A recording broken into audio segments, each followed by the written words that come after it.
Hello students, today in this section we will discuss about harmful microbes और harmful microorganism।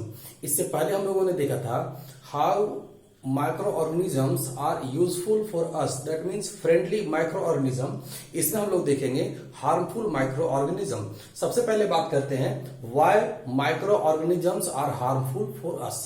microorganism हम लोगों के लिए harmful क्यों होता है, ठीक है। तो बात करते हैं as because microorganism cause many disease in a living being or human being, first thing. Second, they spoil food or food material. Second, third thing, they release some toxic material into the environment and pollute our environment। ठीक है, तो ये सभी कुछ ऐसे कारण हैं जिससे हम लोग बोल सकते हैं कि कुछ माइक्रो ऑर्गेनिज्म ऐसे होते हैं जो हम लोगों के लिए हार्मफुल है। ठीक है, यहां पे देखते हैं, ठीक है, हार्मफुल माइक्रो ऑर्गेनिज्म में जो माइक्रो ऑर्गेनिज्म डिजीज प्रोड्यूस करते हैं, that means disease causing microbes और माइक्रो ऑर्गेनिजम्स। ठीक है, disease causing micro organisms are known as pathogens. ठीक है, जिस माइक्रो ऑर्गेनिज्म से बीमारी प्रोड्यूस होती है उसको बोलते हैं हम लोग पैथोजेंस। ठीक है, तो सबसे पहले हम लोग बात करते हैं कि ये जो डिजीज है ये कितने तरह के होते हैं। ठीक है, और कौन कौन से डिजीज ऐसे हैं जो माइक्रो ऑर्गेनिज्म से होता है, पैथोजेन से होता है। तो डिजीज को हम लोग दो कैटेगरी में बांट सकते हैं, कंजेंटियल डिजीज और एक्वायर्ड डिजीज। ठीक है, कंजेंटियल डिजीज का मतलब होता है जो डिजीज बर्थ से होता है, फ्रॉम बर्थ।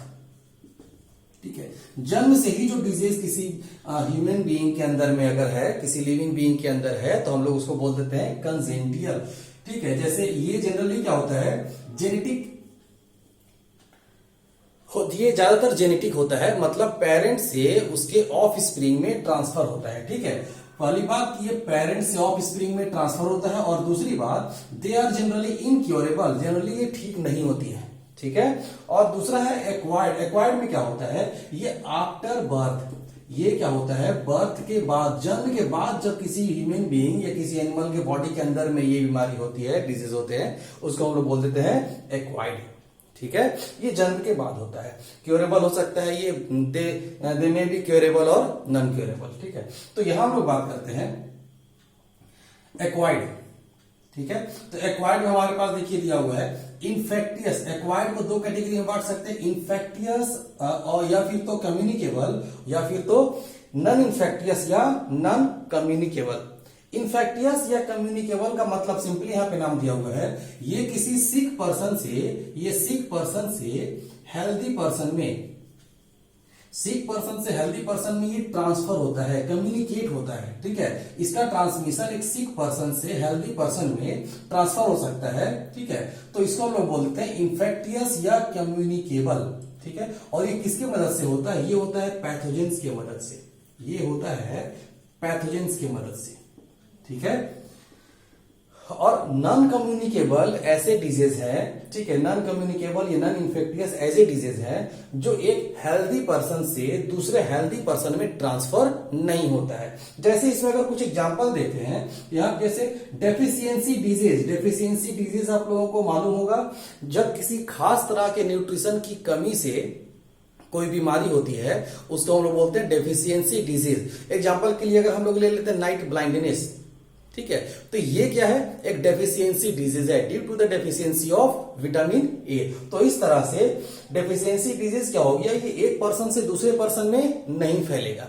ठीक है, तो ये क्या हो गया, नॉन कम्युनिकेबल डिजीज। ठीक है, या फिर तो मेटाबॉलिक डिजीज, जब हमारे बॉडी, मेटाबॉलिक का मतलब हो गया कि जब हमारे बॉडी के अंदर कोई फंक्शन अच्छी तरह से काम नहीं कर पाता है, तो हमारे बॉडी के अंदर होने वाले कुछ रिएक्शन ऐसे होते हैं जो अच्छी तरह से परफॉर्म नहीं होते हैं, वो हो गया मेटाबॉलिक डिजीज। या फिर तो कैंसर, ठीक है, इंजरी, एक्सीडेंट वगैरह जब हो जाता है, तो ये सभी कुछ ऐसी बीमारी है जो एक हेल्दी पर्सन से दूसरे पर्सन में ट्रांसफर नहीं होते हैं।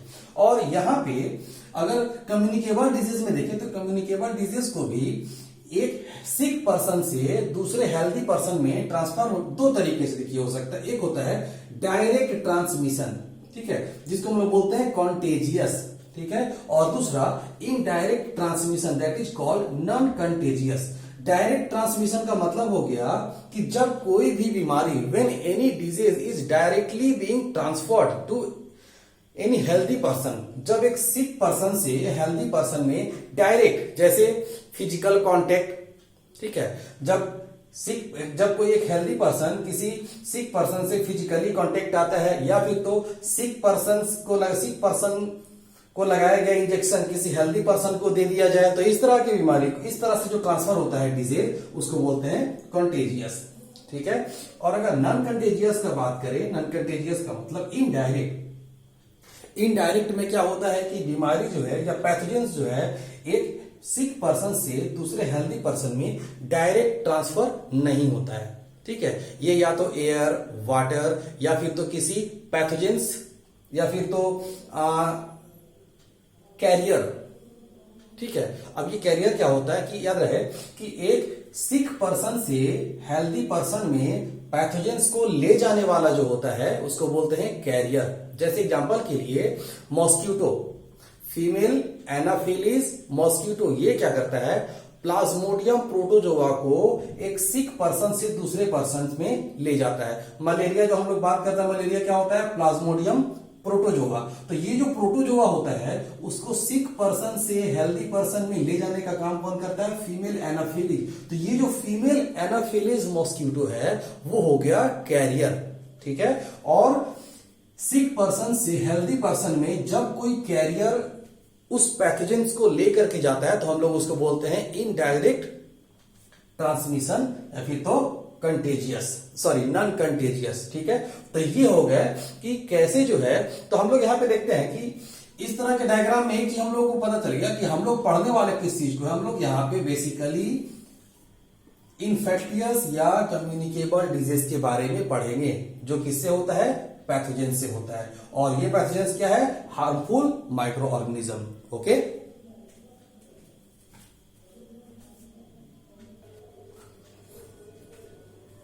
Now we will see that how pathogens enters from a sick person to a healthy person. Pathogens जो है एक sick person से healthy persons में कैसे ट्रांसफर होता है, ठीक है। तो इसके बहुत सारे मोड्स ऑफ ट्रांसफर है, जैसे कुछ एग्जांपल, इसमें से कुछ ऐसे भी हैं जो डायरेक्ट ट्रांसमिशन है, ठीक है, और कुछ ऐसे है जो indirect. For example, by breathing air containing microbes, ठीक है।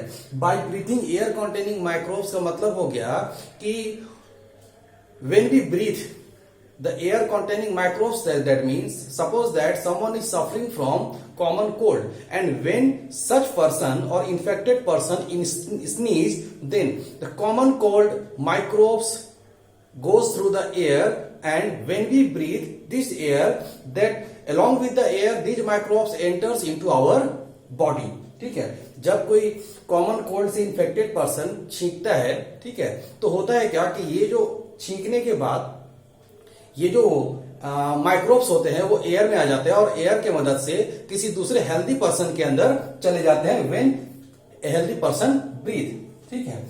बाय टेकिंग इन्फेक्टेड फूड और वाटर, बहुत सारे ऐसे फूड कंटेनिंग इन्फेक्टेड और कॉन्टेमिनेटेड, ये इन्फेक्टेड का मतलब होता है कि वैसे फूड या वाटर जिसमें पहले से ही माइक्रो ऑर्गेनिज्म डेवलप कर चुके हो, ठीक है, उसको बोलते हैं इन्फेक्टेड फूड। तो ऐसे फूड को कंज्यूम करने से क्या होता है, ये पैथोजेंस जो उस फूड में या वाटर में प्रेजेंट थे वो एक हेल्दी पर्सन में ट्रांसफर हो जाते हैं थ्रू इंसेक्ट, जिसको हम लोग बोलते हैं कैरियर, ठीक है, कैरियर, ठीक है। ये कैरियर क्या होते हैं, ये कैरियर वैसे इंसेक्ट होते हैं जो हम लोगों ने अभी बात किया था, ये कैरियर वैसे इंसेक्ट होते हैं जो इस माइक्रो ऑर्गेनिज्म को सिक पर्सन से हेल्दी पर्सन में ट्रांसफर कर देते हैं। मेनली इसमें क्या होता है ना, मेनली इसमें होता है हाउस फ्लाई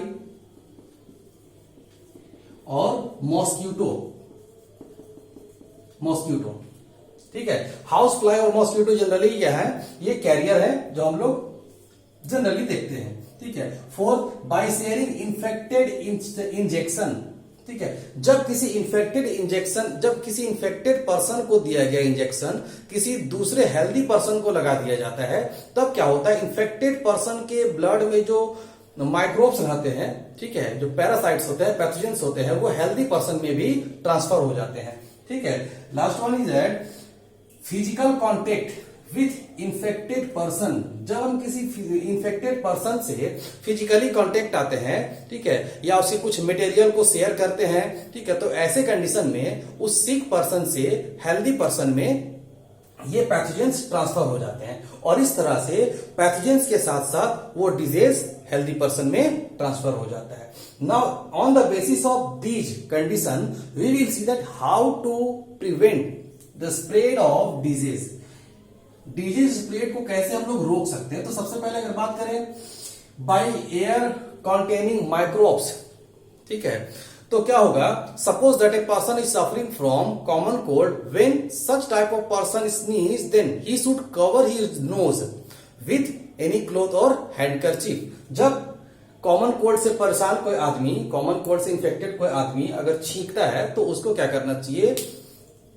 छींकने से पहले अपने नोज को ढक लेना चाहिए, कवर कर लेना चाहिए, ठीक है। बाय टेकिंग इन्फेक्टेड फूड और वाटर, इसमें क्या होगा कि we should not take infected और कॉन्टेमिनेटेड फूड और वाटर, कॉन्टेमिनेटेड फूड और वाटर, ठीक है, या स्टेल फूड और वाटर को कंज्यूम नहीं करना चाहिए, ठीक है। Next one, through insect carrier, in through insect, तो कुछ ऐसी बीमारी जो इंसेक्ट जैसे हाउस फ्लाई या मॉस्किटो से होते हैं, तो ऐसे इंसेक्ट को ग्रो करने से रोकना, ठीक है, फूड को कवर करके रखना, ठीक है, ऐसे इंसेक्ट को ग्रो करने से रोकना, ठीक है। तो ये सभी कुछ ऐसे कंडीशन है जिससे हम लोग बीमारी को फैलने से रोक सकते हैं, ठीक है।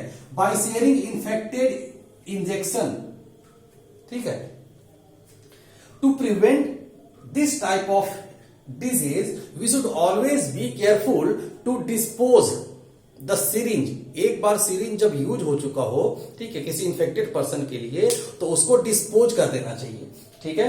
और by physical contact with infected person we should not come in contact with a person who is suffering from communicable disease, ठीक है।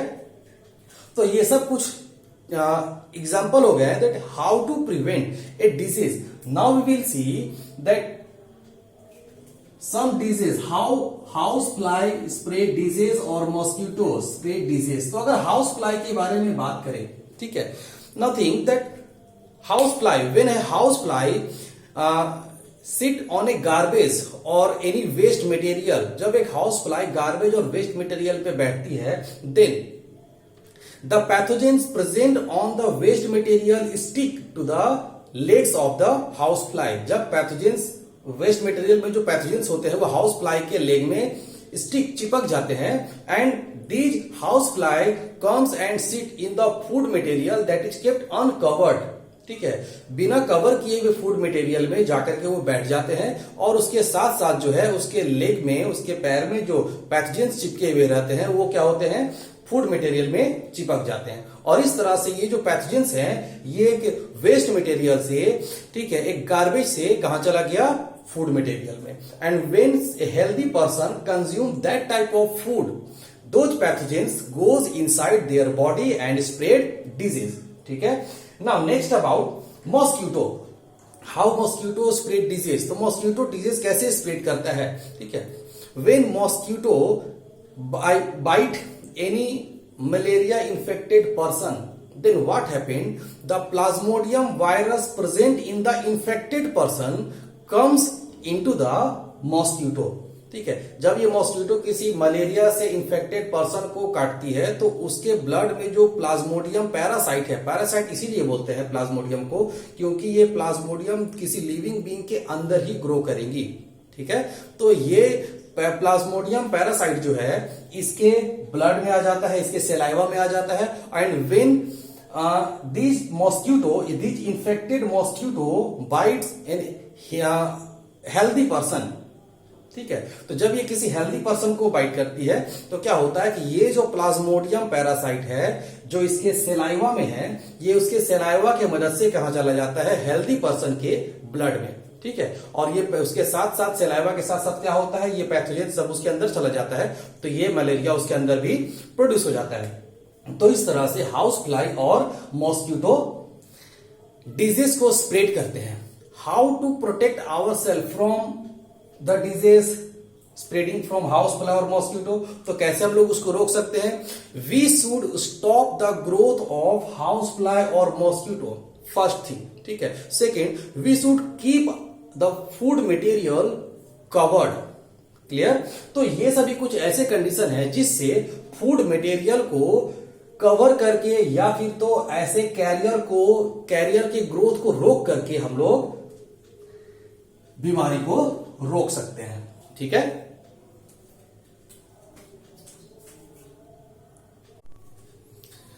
ओके, तो ऐसा नहीं होता है कि पैथोजेंस और माइक्रो ऑर्गेनिज्म सिर्फ ह्यूमन बीइंग को ही अफेक्ट करते हैं, ठीक है। ऐसे बहुत सारे माइक्रो ऑर्गेनिजम्स हैं जो प्लांट, एनिमल, इन सबको भी अफेक्ट करते हैं। जैसे यहाँ पे कुछ एग्जांपल हमारे पास है, जैसे यहाँ पे हमारे पास है एंथ्रेक्स। एंथ्रेक्स क्या होता है? कैटल्स में होने वाले, ठीक है, कैटल्स में होने वाले बीमारी है जो होता है बैसिलस, नाम से पता चल रहा होगा कि बैसिलस का मतलब ये एक बैक्टीरिया है, बैसिलस एंथ्रासिस। इसमें क्या होता है? कैटल्स में फीवर, स्वेलिंग, मिल्क सेक्रेशन में कमी, ये होते हैं, ठीक है। फुट एंड माउथ, इसमें क्या होता है? वायरस से होता है। इसमें क्या होता है? Extreme soreness in mouth and food, ठीक है। माउथ और फूड पे अजीब सा रेडनेस, सोरनेस ये प्रोड्यूस होता है, ठीक है। और भी ऐसे हैं, जैसे एग्जांपल के लिए एस्परलियोसिस, ठीक है, ये फंगस से होता है, रिलेटेड टू स्किन प्रॉब्लम। ये जो है रिलेटेड टू स्किन प्रॉब्लम, ठीक है। ये ज्यादातर होता है हेंस वगैरह में, ठीक है, हेंस वगैरह में ये होते हैं एस्परलियोसिस। रेबीज, ये इसमें क्या होता है? ये एक वायरस से होने वाला प्रॉब्लम है, डिजीज है, ठीक है, जो खास करके डॉग्स, ठीक है, उसके बाद मंकीज, इन सभी में, ठीक है। इसमें क्या होता है? Sudden change in behaviour, restlessness, ये सभी उसके सिम्टम होते हैं। तो ये सभी कुछ ऐसे डिजीज हैं जो माइक्रो ऑर्गेनिज्म या पैथोजेन से कैटल्स में होते हैं। और तो और कुछ ऐसे डिजीज भी हैं इसमें से जो पैथोजेंस एनिमल से ट्रांसफर हो जाते हैं ह्यूमन बीइंग में। जैसे आपके पास आप देख लीजिए एंथ्रेक्स, ठीक है, एस्परलियोसिस, ये क्या होते हैं कि जब इस तरह से इंफेक्टेड पर्सन के प्रोडक्ट को यूज किया जाता है तब क्या होता है कि कुछ चांस ऐसे भी होते हैं कि ये जो बीमारी है, ये जो पैथोजेंस हैं, ये ट्रांसफर हो जाते हैं हेल्दी पर्सन में, या तो इस तरह के एनिमल के कांटेक्ट में आने पर या कंज्यूम करने पर। जैसे ये क्या होता है? कांटेक्ट में आने पर ये जो है कैटल से पर्सन में फैल सकता है, ठीक है। अच्छा, नेक्स्ट हमारे पास है डिजीज इन प्लांट। प्लांट में जो डिजीज होते हैं, जैसे रस्ट ऑफ वीट, ठीक है। रस्ट ऑफ वीट किससे होता है? फंगस से। इसमें क्या होता है कि वीट के स्टीम पे या फिर तो लीव्स पे, ठीक है, येलो या ब्राउन कलर का स्पॉट शुरू हो जाता है, ठीक है, स्पॉट देखना शुरू हो जाता है। एक्चुअली में देखिए, प्लांट में जो डिजीज होते हैं उससे क्या होता है? प्लांट में जो डिजीज प्रोड्यूस होते हैं उससे प्लांट का यील्डिंग कैपेसिटी, मतलब प्लांट का प्रोडक्ट जो है वो कम हो जाता है, ठीक है। येलो वेन मोजेइक, ये क्या होता है? भिंडी वगैरह में ज्यादातर ये देखने को मिलता है। ये होता है येलो मोजेइक वायरस। इसमें क्या होता है कि भिंडी वगैरह में, ठीक है, अजीब सा स्वेलिंग या फिर तो उसके लीव्स में, ठीक है, वेन, ठीक है, वेन रिलेटेड प्रॉब्लम होते हैं या फिर तो वेन पूरी तरह से गायब हो जाता है, ठीक है। व्हाइट रस्ट, ठीक है, ये फंगस से होने वाला है और ये होता है मस्टर्ड वगैरह में, ठीक है। व्हाइट रस्ट क्या हो गया? मस्टर्ड में होने वाला एक बीमारी है, डिजीज है, मस्टर्ड प्लांट में होने वाला।